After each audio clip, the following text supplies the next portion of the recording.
Good afternoon, everybody. This is a live update with a lot to talk about, including Tropical Cyclone ETA that made landfall as a very powerful Category 3 or 4 storm just to the south of Puerto Cabezas, Nicaragua, causing mass destruction, big-time flooding out there.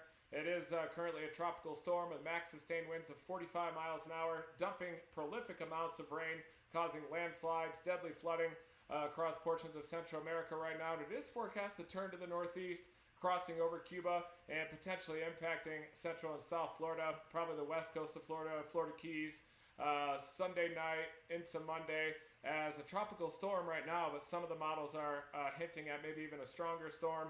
But first I wanted to show you guys some preliminary surginator data. This is from Hurricane ZETA down at Plaquemines Parish, and we're just now starting to go over this data that was saved on the flash drive of the surginator sensor. Much of this data was streamed live, but then many of them cut out as we lost cell phone signal across southeastern Louisiana, Plaquemines Parish, as Hurricane ZETA came in.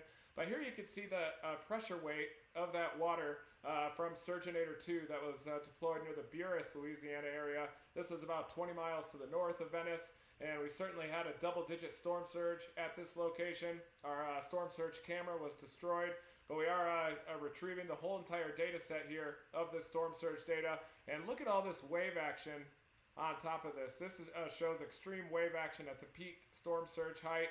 You can see the textbook linear rise in that storm surge. And what was unique about this surginator is that it was deployed on the Gulf of Mexico side of the Mississippi River. So this was pure Gulf of Mexico, pure storm surge, and that 10 to 12 foot storm surge was actually piled up along the western side of the levee there, and that led to a much higher storm surge as well. And it was closer to the center of the hurricane, very close to the southern eye wall of Hurricane ZETA. And this portion of southeastern Louisiana is incredibly storm surge prone as well. Here you can see the salinity data. So Chase and Spin on Twitter designed this with his bare hands, invented this piece of equipment that we deployed for the first time down in ZETA, and it definitely worked with that salinity rising up to about 50%. So this was different than the other surginators that we deployed down in Venice, which had direct influence from the mouth of the Mississippi River. That was largely freshwater, or definitely on the freshwater side of the brackish spectrum. But this water was coming in off the Gulf of Mexico, and you could see that salinity rise as the Gulf of Mexico started invading that brackish water that was in the docks at this marina on the west side of Buras, Johnny's Marina, I believe it's called. And this surginator also showed extreme wave action near peak storm surge height, whereas the other surginators down in Venice actually showed subsiding of that wave action near the peak storm surge. The peak storm surge around the Venice area was about 6 feet out there, and we're definitely excited to continue to develop this project and share much of this data. So this surginator data is actually 1 second data, and much of the storm surge levels that you see from the channels and the rivers utilized by the USGS, that's 1 minute data. So that's why you see a lot of those smoother curves using the river level data and storm surge level data from the USGS. But this is incredibly high resolution storm surge data, 1 hertz data, and that's why you can actually see the wave action on top of the storm surge. And we also have the salinity measurement. This is the water temperature up here up top that you can see subside as you're mixing in those cooler water temperatures from just below the surface. Initially when we deployed, there wasn't as much mixing, and you're really sampling the surface water temperatures of that storm surge. And then you can see that temperature plummet into the upper 20s degrees Celsius, just below that 27 degrees C threshold that is required to sustain tropical cyclone development. But definitely the salinity levels here are used to tell the story of a very complex storm surge that is down in Plaquemines Parish, with the interaction of the mouth of the Mississippi River with the Gulf of Mexico there. Much of this area as well is completely below sea level. So that's why we selected this area to deploy our network of surginator sensors, and we deployed 3 of those across this area. This was the storm surge down in Venice that we measured at about 6 feet from Cypress Cove Marina. And we also had a surginator sensor at the Venice Marina there. That one was shut off at about 3 feet by accident by me, human error, actually, as I was trying to turn on the subsonic sensor for the high resolution pressure measurement. and then I ended up turning off Surginator 4, which was only about 20 feet away using the Bluetooth communication. So that was definitely my mistake there with Surginator 4, but Surginator 3 measured a surge of about 6 feet down here in Venice. Buras, about 20 miles to the north on the west side of the levee, we believe was a double-digit storm surge. We still have to get the base pressure data figured out to derive those final storm surge depth numbers, but I'm going to share that with you along with a map as well, showing our complete deployment. And here is a map here that shows the Plaquemines Parish locations of deployment. Here you can see Buras up about 20 miles to the north of Venice. This is Venice where we rode out the hurricane, and our entire goal during this was to deploy the network of Surginator sensors as a proof of concept and also for live streaming of that storm surge data. And so we deployed Surginator 2 initially up here in Buras, and this is on the Gulf of Mexico side of the levee. There's a levee system that runs on either side of the Mississippi River there, and actually the road down to Venice is within those levees. And here at the marina, Johnny's Marina, just outside of Buras on the west side, we were able to find some old poles that had at a dock there that had survived many big-time hurricanes. We mounted the Surginator there. The station was well above that storm surge level. That measures the pressure, the base pressure, and streams live that storm surge data. So eventually we're going to be mounting a whole entire network of these Surginators up and down the coast ahead of hurricanes so that we can get real-time information of those very complex storm surges that impact the Gulf Coast and areas like Plaquemines Parish. And then we had two Surginators deployed in the Venice area within about 5 kilometers.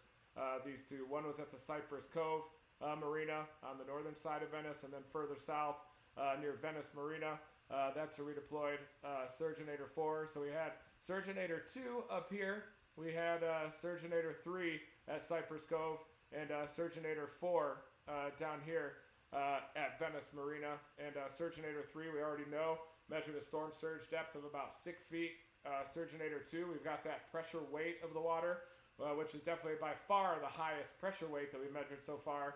And we have some indicators there that suggest a double-digit storm surge, but we're still calculating, making some final calculations for the storm surge depth that factors in the salinity of the water. Also utilizing a base pressure. We had Mike Tice down here in Venice with a Kestrel unit measuring a minimum pressure of about 995. We definitely got into the 980s in pressure up here in Buras, a little bit closer to the southern eye wall of Hurricane ZETA. And we need to approximate the base pressure, atmospheric pressure, so that we can then convert that pressure weight of the water over to a storm surge depth. But look at just how complex this map is too down here in Plaquemines Parish. You can see the Mississippi River running right down the middle, and this is the mouth of the Mississippi River as it empties into the Gulf of Mexico. Most of this area is near or below sea level, except for a levee system that runs on either side of the Mississippi River, and that levee system goes all the way down to Venice, and then you have these canals directly into the Gulf of Mexico. So that's why we selected Venice as our place to intercept Hurricane ZETA, that storm surge, because the levee systems wouldn't disrupt the storm surge. We could measure the pure storm surge flowing around that levee system directly off the Gulf of Mexico. Also the onshore flow piling up the water there in the Mississippi River, contributing to more of a freshwater surge around the Venice area is what we measured, whereas Surginator 2 measured salinity values up to 50% up there with that double-digit storm surge that came in. And I'm going to show you a couple of those damage indicators, storm surge line indicators as well from our damage survey afterward. And here are the two locations within Venice. Cypress Cove Marina up there, which measured the 6-foot storm surge. And then we've got Venice Marina down here where we rode out the storm. That's where the video is from at the beginning of this live stream. And hopefully this is, my audio is working. Test, 1, 2, 3, yep. Looks like I'm still on, but I could turn up my audio levels. They're a little bit low. There we go.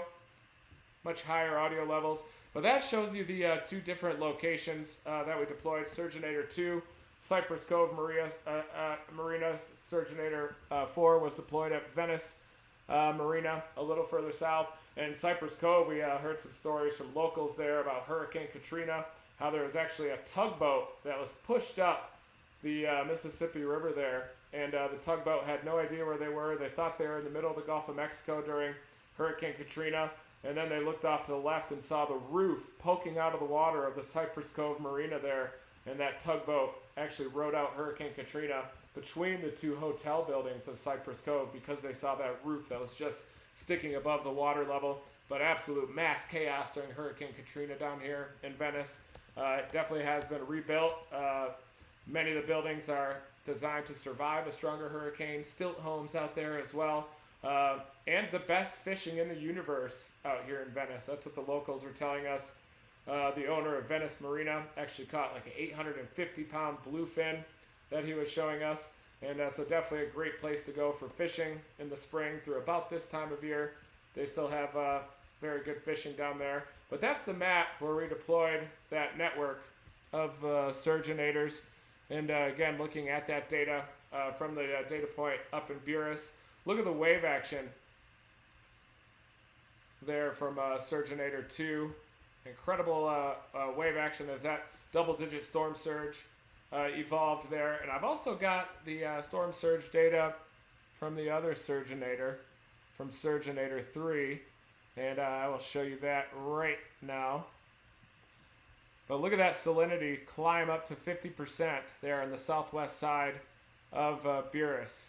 And I'm going to show you the deployment that we used as well. This right here shows the Surginator in all its glory on the dock. There you can see the sensor at the bottom. That fits below the water, and then as the water level rises, it measures the pressure weight of that water, including the waves on top, at a rate of 1 time a second or 1 hertz. And then you can see that cable that fits up to the station that goes above the water level, and that's responsible for streaming that data live, also measuring the atmospheric variables, atmospheric pressure that we use as the base pressure to measure the depth of the Surginator. And this design here was invented by Mark, or Chase and Spin on Twitter, if you want to check out his work. We're teaming up on many projects for tornadoes and hurricanes for the collection of data that other people can't safely collect. And Mark is able to build this technology, and I'm absolutely honored to deploy this hardware and collect this data and team up with Mark on this on these projects. And here you can see the storm surge debris near Buras. So this is near where that data was collected. Big debris line there, banked right up against the levee. There's a ruler actually there, just on the west side of the levee at the entrance to Johnny's Marina. There you can see that that ruler. The top of that is at like 12 feet. There you can see the double-digit line, and you could look off to the right over at the levee, and we were standing well above the 10-foot line for surge there, standing in debris along the edge of the road.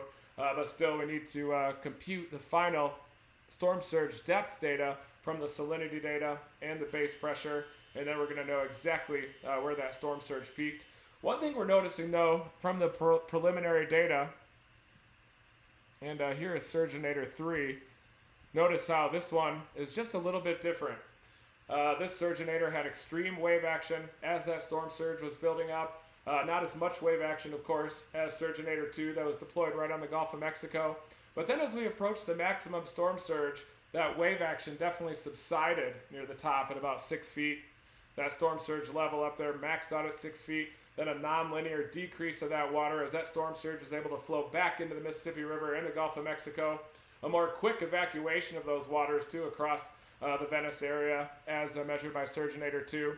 Or Surginator 3. Surginator 2, though, up in Buras showed a more slow decline of that storm surge as that water was piling up against the western side of that levee. And you can also notice how the salinity there, the salinity is basically indicative of fresh water with the storm surge there in Venice.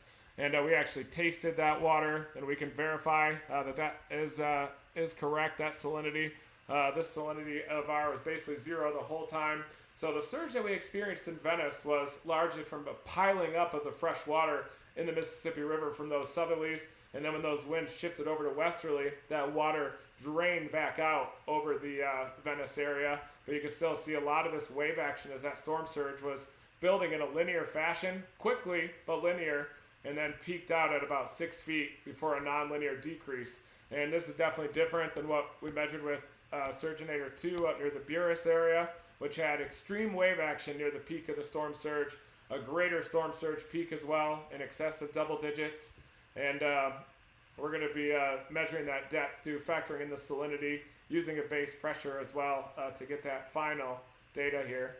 But here are some another storm surge indicator that was from Buras.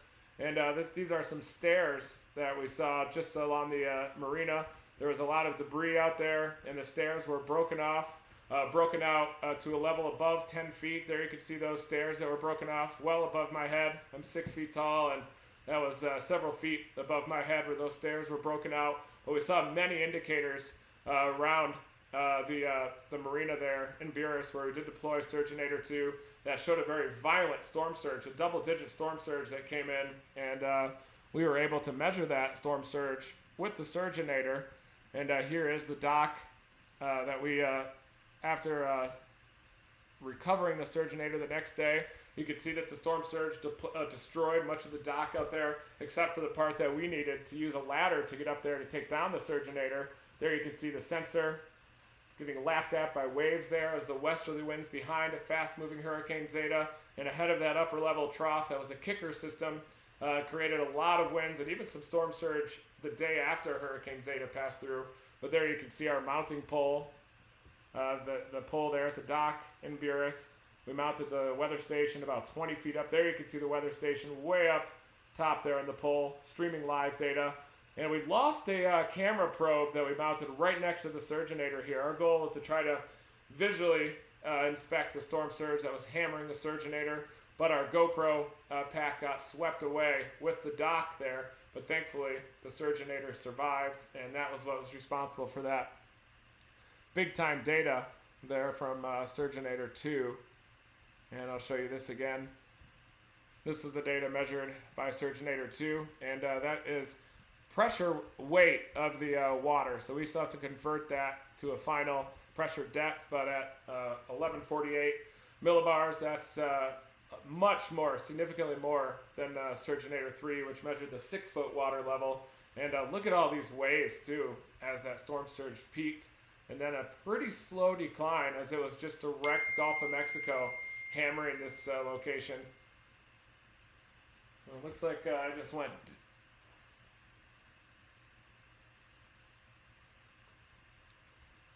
So you could definitely see that wave action that was on top of the storm surge there, measured at that location near Buras. Test, there we go, a little bit louder. And that's the data that was collected by Surginator 2 on the west side of Buras. Definitely exciting data set, especially the 1-second data, the highest resolution data, really measuring a storm surge out there. The USGS storm surge is measured at a rate of once a minute. That's why you see more smooth curves of the storm surge, and you really can't see the wave action that happens on top of that storm surge level.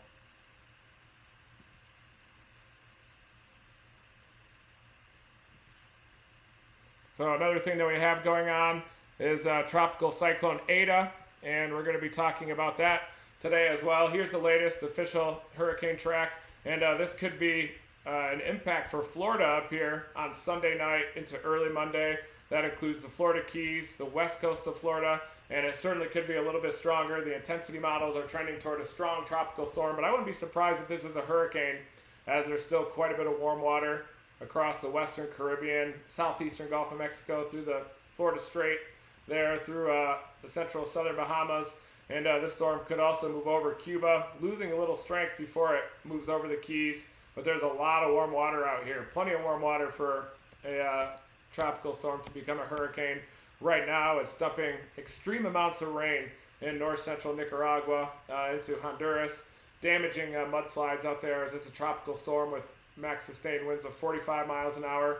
And it is expected to reemerge over the western Caribbean and regain strength as it passes over western Cuba and moves over towards South Florida, the Florida Keys, and the west coast of Florida. Again, there's the Surginator 4 in all its glory. A lot of silt down there hammering that sensor. But we're talking now about ETA. And I wanted to show you a picture of ETA again at peak intensity. This is a satellite image as ETA was a strong Category 4, probably a Category 5 that it'll be upgraded to with post-analysis. And it was coming dangerously close to Puerto Cabezas the other night. I almost went down there to intercept it, but this system actually wobbled a little bit to the south of Puerto Cabezas, coming in just to the south of there. And that's relatively good news because this is a town of over 100,000 people at the latest, even though they evacuated much of it. But the population centers to the south of Puerto Cabezas, it's much less. Bioreserves to the north and south, but there are small fishing villages down here that were likely completely wiped out as ETA came in. But it did thankfully come into the south of Puerto Cabezas, which brought the main eye wall just to the south of there as well. And so luckily, a lot of those destructive winds didn't make it up into the very populated area up there in Nicaragua, but still mass destruction to the south. Fishing villages completely annihilated down there. A storm surge of 12 to 18 feet, and it did weaken a little bit too offshore, thankfully, coming in as a Category 3 to a Category 4 storm. But now we've got to watch ETA as it is potentially going to turn to the northeast and become a problem for Florida. So the hurricane season, believe it or not, is not over yet. We still need to watch ETA. And there's a trough that's going to come in. After this little bend to the west with an anticyclone forming over the west side of the Gulf, that big-time trough that we've been discussing that could bring tornadoes to portions of the southern plains during the early part of next week is going to lift ETA to the northeast and likely force it over the Florida peninsula. And then that should be hopefully the end of the impacts by tropical cyclones on the U.S. It's probably not going to be the end of the hurricane season, as we still have quite a ways to go for that. But still could be a problem for southwest Florida up there. So now I wanted to go over the models just a little bit, just give you a quick rundown of the latest GFS, the operational GFS, and we'll see exactly what it's going to do with ETA. And we'll also look at the European model as well. Look at the threat of severe weather coming up. The last I looked at the GFS, it was pretty meager on instability. So I'm wondering if Hurricane ETA is going to disrupt with the warm sector just a little bit with this potential severe weather event coming in, as we had happen early on, or in the peak of severe weather season in the plains. We had Tropical Cyclone Cristobal that came in, and that actually led to some subsidence in the warm sector, led to the central and northern plains system from underperforming, and now it's just kind of the same story during 2020 once again. Here you can see ETA, a little bit of vorticity down there in the over Central America, still dumping a bunch of rainfall, deadly mudslides down there over Central America. And that again is forecast to lift northeast. You may remember we saw that streamer of vorticity extending off to the northeast, and that's likely where Zeta is going to follow. Little upper low as well over here, building into the Texas coast by Friday morning. Could help to steer ETA off to the north and to the northwest eventually as well. And here's a system coming into the Pacific Northwest. This is the one that we need to watch for severe weather. And it's possible that that is a typhoon, was originally Super Typhoon Gani. That's what rumor has it. It's probably going to be one of these later systems coming in. I'll have to verify if that's the case. I actually just heard that rumor a little bit before going live here. But this is a trough that we're going to be watching. And you can see the latest 12Z GFS has a pretty weak Zeta lifting northeast across Cuba, impacting more of the Bahamas, and maybe not becoming as much of a threat for South Florida, and being a weaker system, really losing its punch over Central America before lifting northeast. And that upper level low actually kicks it away from Florida a bit, despite overall a mean high anticyclone building in here. This is the big trough that I'm going to be watching for severe weather early next week. That could be Monday. Tuesday it ejects. Looks like just one day of severe weather possible ahead of the system. This is also going to bring a big-time pattern shift for the Mountain West. Big-time snow out here as well. Colorado, Utah, California. Much needed moisture, cold temperatures for the mountains up here. Big snow, probably 2 up for the coastal ranges. We'll look at that in detail as we get closer to the event. But really just want to look at the shape of this trough ejection. There's the Zeta, kind of reorganizing as it lifts north of Cuba. This GFS front is still picking up on that westward turn of this system as well. Weird upper low that's probably going to lead to some shear around Zeta, and the building up of this high off to the north of it could be a blocking regime until sending it back to the west a bit over the Florida Peninsula until this trough ejects with that severe weather on Monday. But a lot of it depends on the moisture return, the instability out there. But anytime you get a big trough like this, you got to watch it for severe weather. But look how this system gets this positively tilted, kind of sheared out shape with this subtropical ridge dominating out ahead of it. I think this system's going to bottom out across the southern plains and then shear out over top this ridge. And it looks like it's trying to happen there on Monday evening as well.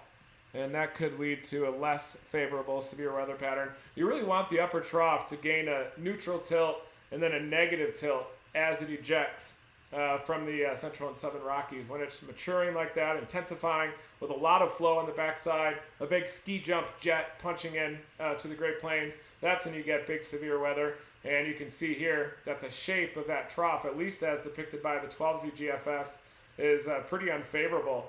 A pretty veered out low-level jet that's not very strong. You really want that due southerly low-level jet out ahead of these ejecting troughs, especially one that has a neutral tilt to a negative tilt to it.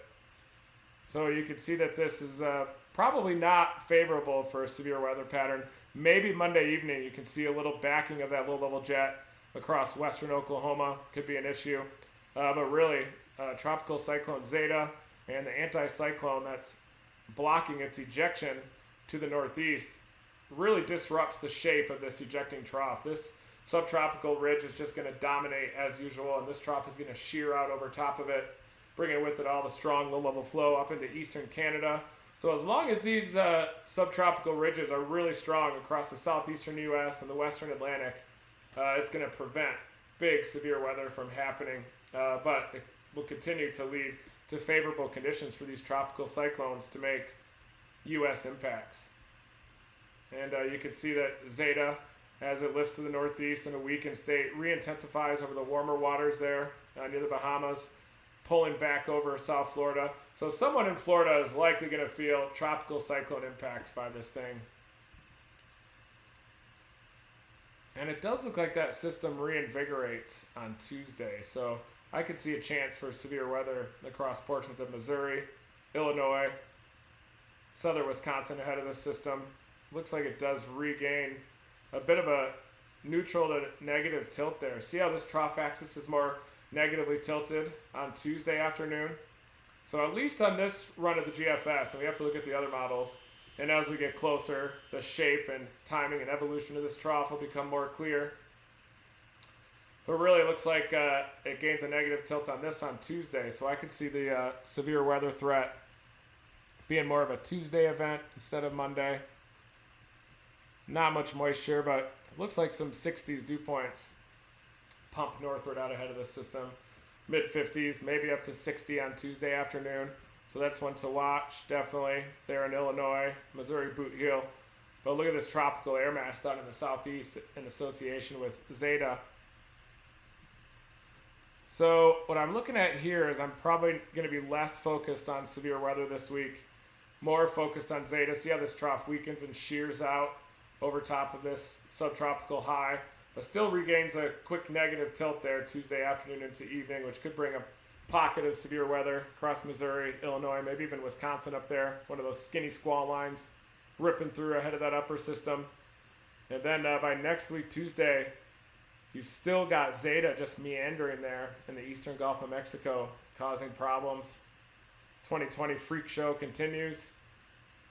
Even as we're going into Tuesday night, the GFS looks like it intensifies Zeta a little bit there in the eastern Gulf, where you still have that little pocket of warm water that extends down into the western Caribbean, Gulf of Mexico loop current. Another trough coming into the northern Rockies the middle of next week that'll bring some more snow as well. So quite an active snow pattern, at least for the Mountain West, which is going to help to reduce the wildfire threat out there, maybe get ski season underway as well with the that energized northwesterly flow happening, and these troughs kind of deepening as they move over the northern Rockies. Still got this dominant subtropical high, though, anchored across the western Pacific into the southeastern U.S., just allowing Zeta to not be picked up by any of these troughs as they lift up and over that subtropical ridge. And you've still got ETA impacting the Tampa area there on Wednesday. Eventually spinning down likely. And this is just one model run, so you got to look at the GFS ensembles. We got to look at all the different runs. We got to look at the European model. The European model actually takes Zeta up into northwestern Florida next week. So both the models, the GFS and the European, have Zeta just meandering through next weekend into next week, after lifting northeast from Central America, crossing Cuba, and just sitting down here over Florida, possibly impacting the Florida Keys as early as a Sunday night as it crosses over western Cuba, and just sitting out here and meandering across between Florida and Cuba, over southern Florida, into the eastern Gulf, and eventually the European. Look at this dominant high, just blocking its retreat off to the north in the western Atlantic, and this is the European model. So these troughs, as they dig down, they'll bring snow across many parts of the Mountain West, and then they shear out and lift over the anticyclone that continues to try to dominate the southeastern U.S. and the western Atlantic. So I think we're going to keep seeing that type of a pattern, and one thing I'm learning is that looks like we're going to have to chase Tropical Cyclone ETA instead of focusing in on the severe weather out there.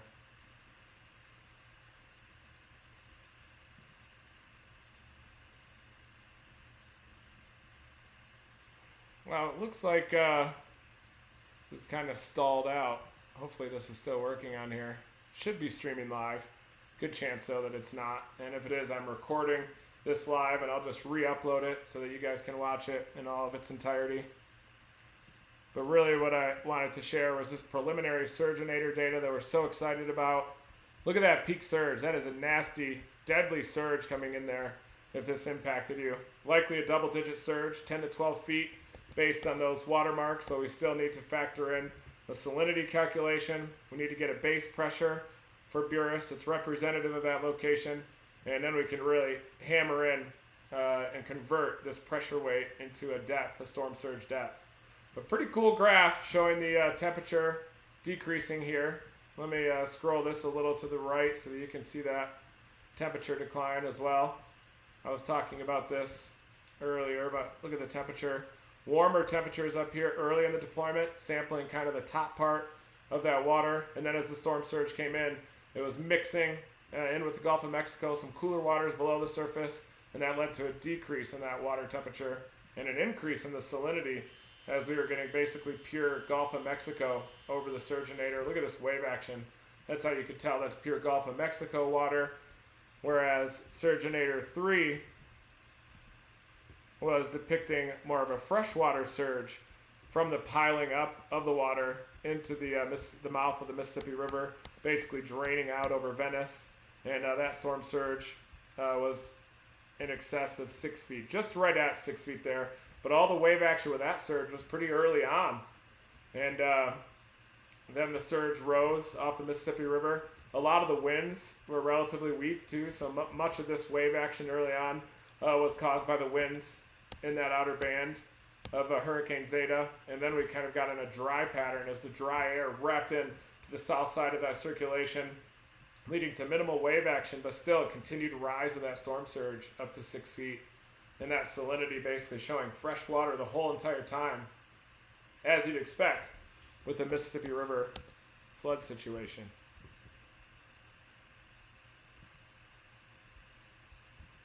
So that's our first surginator deployment. Definitely was a huge success. The data was streamed live until the cell phone towers died. The data was recorded on these flash drives within the sensors, so we're able to get all of this data. This is from Venice, showing that storm surge rising, and you can see relatively smooth wave action too on top of it as those winds subsided a bit since we were removed from the eye wall of that hurricane.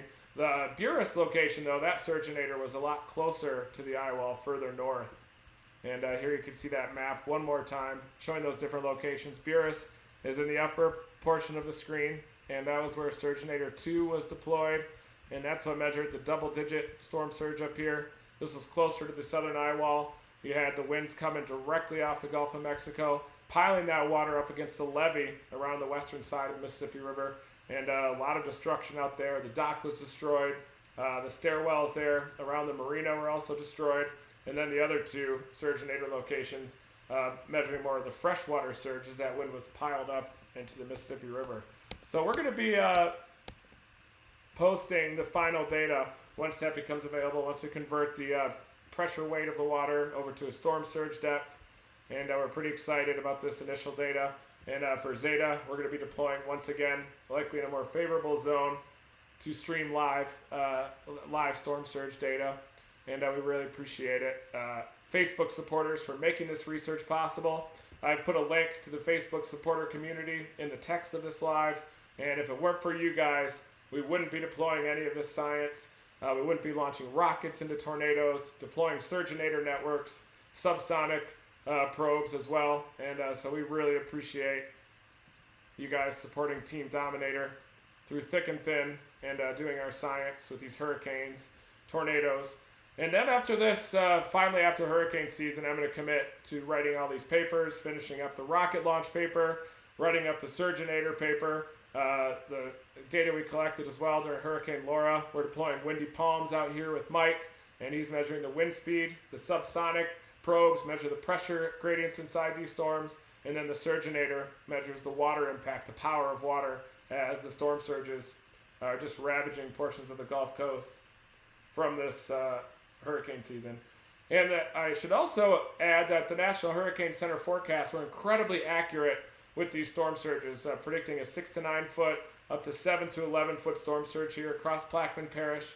The data that we collected with the surginator sensors definitely matches up with those predictions by the National Hurricane Center for storm surge, and definitely all the way up to Buras. And then that double-digit storm surge went all the way up into coastal Mississippi, causing major destruction across portions like Long Beach, Bay St. Louis, past Christiane, all the way through Biloxi. Had a pretty prolific storm surge approaching double digits. So thank you everybody for joining my weather report this morning. I'm going to continue these. I need to get a lot of rest today. Didn't sleep very well last night, but definitely resting up for the next deployment as I'm analyzing this preliminary surginator data. So thank you everybody. Never stop chasing.